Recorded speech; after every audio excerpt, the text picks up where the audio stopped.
Oi, bom dia. Bem, gente, a gente vai dar início hoje a uma nova modalidade aí de estudo, tá? Tudo para auxiliar vocês, para não deixar vocês ociosos, né? Sempre para ajudar, para melhorar. Toda aula que eu fizer aqui, que eu der aqui, tudo vai estar lá no portal Google Sala de Aula, tá? Vocês podem acompanhar toda aqui a aula por esse material e também, se vocês quiserem, pelo livro didático de vocês, tá? Então, tudo que eu falar aqui vai estar no livro e façam os exercícios, tá? Peguem os exercícios do livro de vocês, daquele outro livrinho mais fininho, que é o caderno de atividades, e vão fazendo lá. Qualquer dúvida, me chamem lá nas plataformas, coloquem a dúvida que a gente vai e esclarece para todo mundo, ok? Não pode ficar com a dúvida. Bem, a gente vai continuar lá no capítulo 3 do livro de vocês, tá? Então, o capítulo 3, ele é a respeito do conjunto dos números,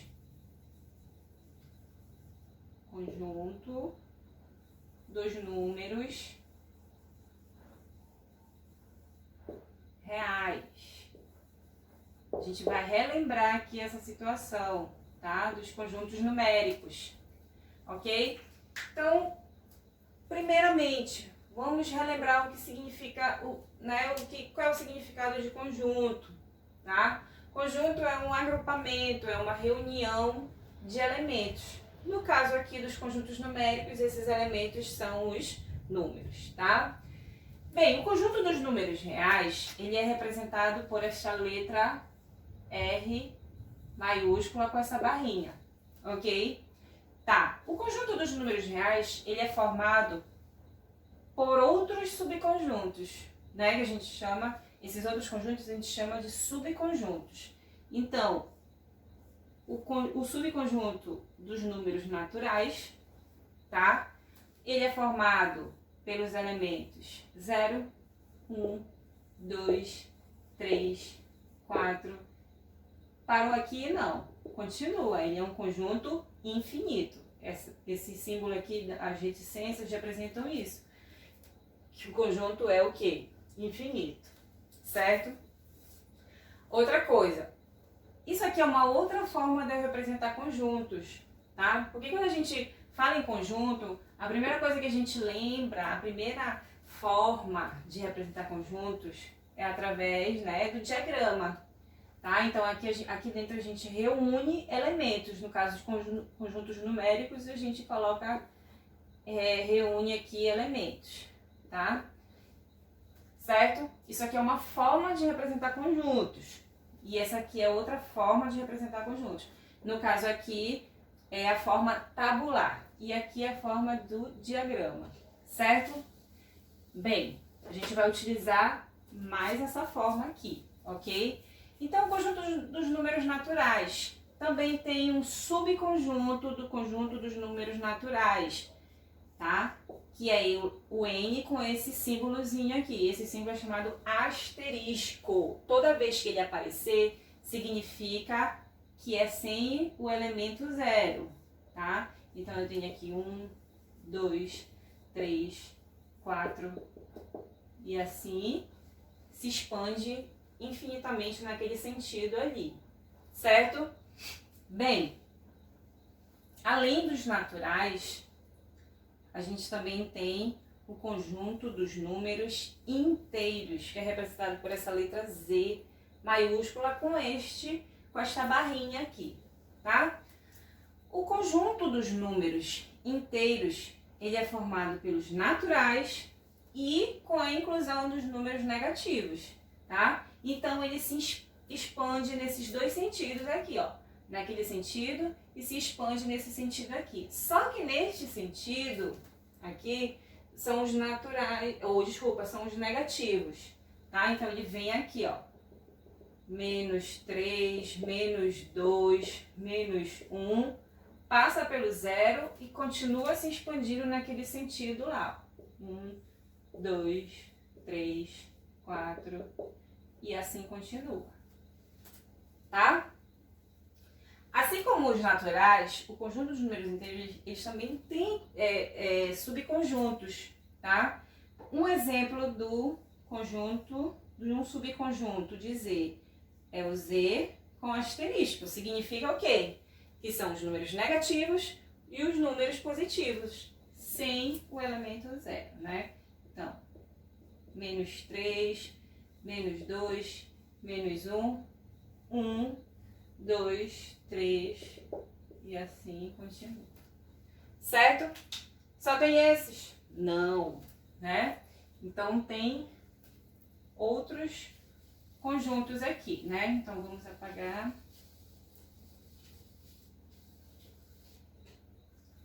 Vamos lá. Outro subconjunto de Z. Então é Z com asterisco e o sinal de positivo. Nós vamos primeiro aqui para eles. Esse aqui significa o quê? Inteiros positivos, não é isso? Então, vai ser 0, 1, 2, 3, 4 e assim sucessivamente. Então, são números inteiros, só que quem? Positivos. Ok? Aí eu também tenho os inteiros, o Z menos. Quem é o Z menos? São os números negativos, não é isso? Então, todos os negativos, menos 3, menos 2, menos 1, 0. Ok? Eu também vou ter os inteiros positivos e sem o zero. Então, aqui é exclusivamente o quê? Os números inteiros positivos. 1, 2, 3, 4, 5. Continua. A gente chama de inteiros não negativos, tá? Ou seja, exclusivamente números inteiros positivos. E eu tenho Z menos sem o zero. Então, vai ser exclusivamente, estritamente números negativos. Lembra por aqui, menos 3, menos 2, menos 1, certo? Então, são os números inteiros não positivos, ok? Tá. Bem, além desses conjuntos,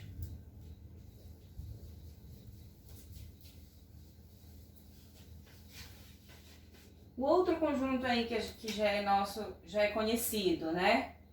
Conjunto dos números racionais, tá? Que é representado por essa letra Q maiúscula, tá?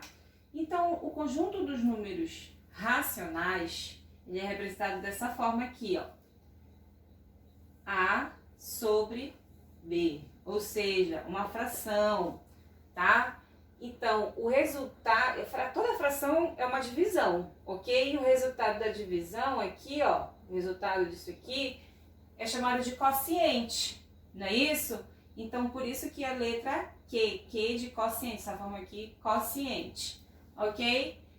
E aí, para essa fração ser válida, esses elementos aqui, A e B, eles têm que pertencer ao conjunto dos números inteiros, ele tem que ser dois números inteiros aqui, e B tem que ser diferente de zero. E tem que ser um número inteiro, só que diferente de zero, não pode ser zero aqui. Existe divisão por zero, qual é o número que multiplicado por zero vai dar esse número aqui, né? Então, não existe divisão por zero. O zero nunca pode vir aqui nesse lugar, nesse espaço aqui, certo? Tá. Um exemplo de número racional, tá? Aqui, ó. Um exemplo de número racional. 1 sobre 3. Isso aqui é um número racional? Bem, ele tá nessa forma aqui, né, de fração. O 1 é inteiro? É. O 3 é inteiro? Também. Então, é um número racional, certo? Quando eu dividir esses dois números, ele vai resultar em que número? 1 dividido por 3. Vou fazer bem aqui. 1 dividido por 3. Né? Como é que eu faço a divisão? 0,3, não é isso? 3 vezes 3, 9 para 10, 1. Ok? De novo 1, então vai ficar 0, 3 de novo. 3 vezes 3, 9 para 10, 1. 0, 3, e assim eu vou ficar fazendo sucessivamente. Então, 1 sobre 3, ele corresponde a esse decimal aqui, certo? Isso aqui é chamado de decimal periódico. Periódico, tá? Periódico porque tem um período. O que é o período? É esse número que está repetindo aqui, que no caso é o 3, certo? Todo decimal periódico, ele pode ser escrito em forma de fração. Então, todo decimal periódico vai ser o quê? Um número racional, certo? Então, a representação desse conjunto vai ser desta forma aqui. Então, tudo que eu puder escrever em forma de fração, né, vai ser chamado de número racional, ok? Tá.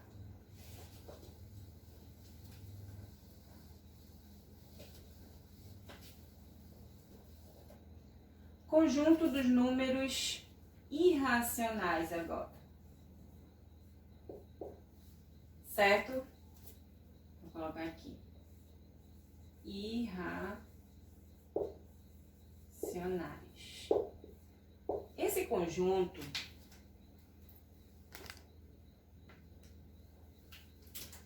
tá? Eu não vou nem representar ele na forma tabular. Eu vou colocar aqui a reta real, certo? Reta real, reta de números reais. Vou determinar aqui a origem, que é o 0. Naquele sentido ali são os números positivos, certo? Continua, né? Para cá são os números negativos. Menos 3, menos 4, menos 5, menos 6. E assim continua se expandindo em ambos os lados, certo? Bem, o conjunto dos números racionais, dos racionais, tá? Por exemplo, aquele número que a gente acabou de fazer, de verificar, 1 sobre 3. Onde é que ele está compreendido? 1 sobre 3, ele é igual a 0,333, que a gente acabou de verificar, não foi? Então, onde é que ele está compreendido?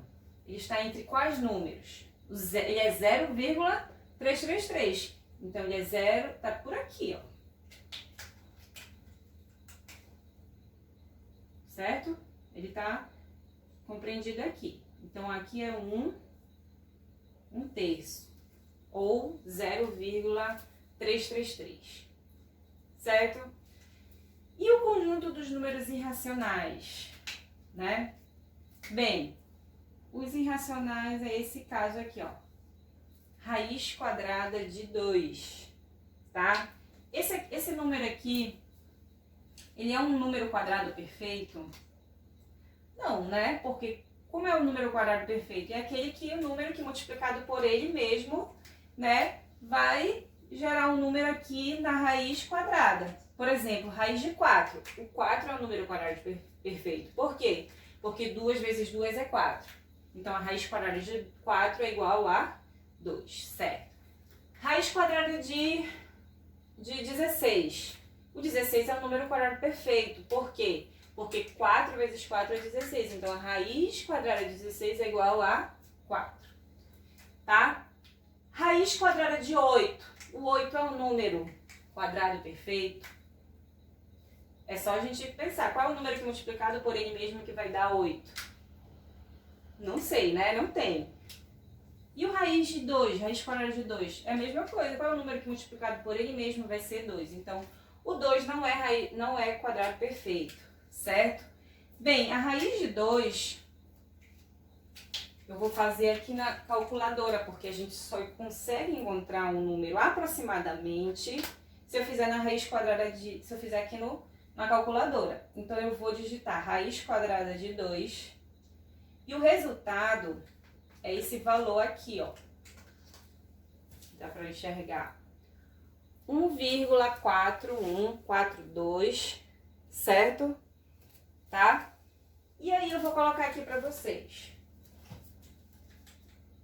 1,4142 135604, certo? Bem,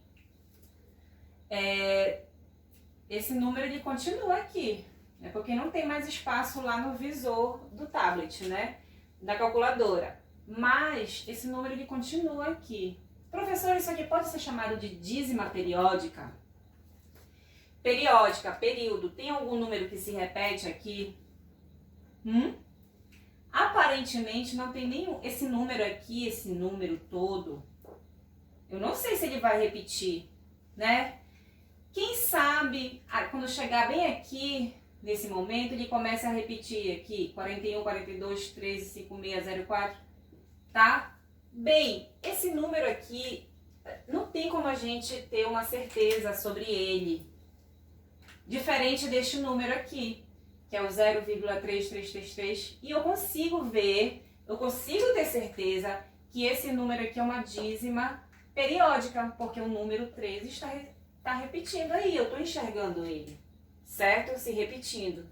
Já esse aqui, raiz de 2, qual é o número que está repetindo aqui na sequência? Por exemplo, aqui é 41, 42, 13. Não tem um número que segue aqui uma sequência, entendeu? Então não tem um período. Se não tem um período, ele não é uma dízima periódica, ou seja, não é racional. Todo número que a gente não consegue ter certeza sobre essa informação aqui, a gente chama de irracional. Que é o caso da raiz quadrada de 2, raiz quadrada de 8. Se você fizer na sua calculadora raiz quadrada de 8, né? Você vai verificar um número que é uma dízima, mas que não é periódica. Esse número é chamado de número irracional, certo? O raiz de 2 está compreendido aonde? Ele é 1,4, então ele está por aqui, né? Tá bem aqui pertinho. Raiz de 2, certo? Bem, ele é um número real? Sim, ele faz parte da reta dos reais, certo? Outro exemplo, o número π. Quem já ouviu falar em π? No número π, né? O número π, ele é um valor aproximadamente igual a 3,14. Ele não é só isso. Ele é 3,141325 e assim vai. Ele é um número, dessa forma aqui, ele é um número que? Irracional, certo? Para cálculos matemáticos, a gente costuma utilizar, né, para ficar mais fácil para calcular, o número π é aproximadamente igual a 3,14. Mas o valor dele real não é esse. Ele é um número irracional. Então, ele é 3,14, 2, 3, 5, 6, 2, certo? Ele é um número irracional. Bem, se ele é 3,144, ele está compreendido aqui, né? Ele está entre o 3 e o 4, ele é 3,1, então por aqui. Então, bem aqui está o número π, certo? Então, eu prefiro... Então, a gente representa o conjunto dos números irracionais desta forma aqui, certo? Bem,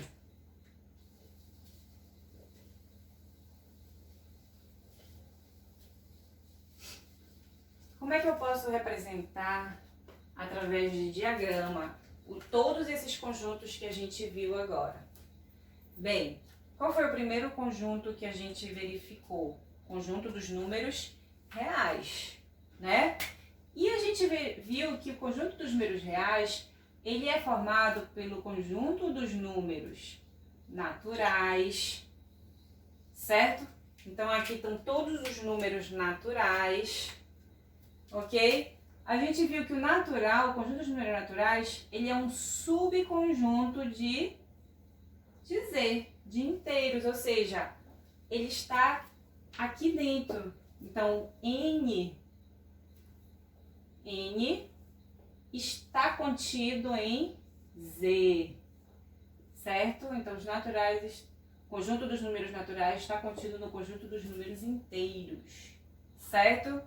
E aí eu tenho aqui também, ó, conjunto dos números racionais, certo? Então, N está contido em Z, que está contido em Q, ok? E os irracionais? Conjunto dos números irracionais. Ele está aqui? Não, não é isso? Ele é um conjunto que a parte aqui. Porque ele não é subconjunto de nenhum aqui, né? Ele não tem nenhuma relação entre esses dois aqui, entre esses três aqui, ok? E englobando todos esses conjuntos, eu tenho o conjunto dos números reais. Conjunto dos números reais, tá? Então, como é que eu posso escrever isso aqui, ó?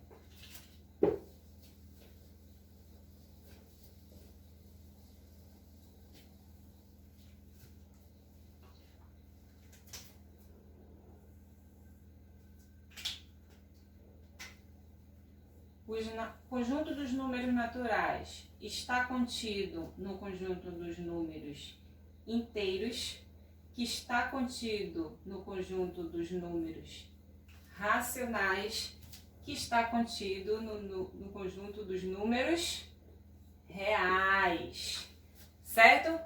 E o conjunto dos irracionais, professora? Ele não está contido em nenhum desses três, mas ele faz parte do conjunto universo, que é o conjunto dos números reais, certo? Então ele fica bem aqui isoladinho, tá? Ele não tem relação com esses, mas ele faz parte do conjunto dos números reais.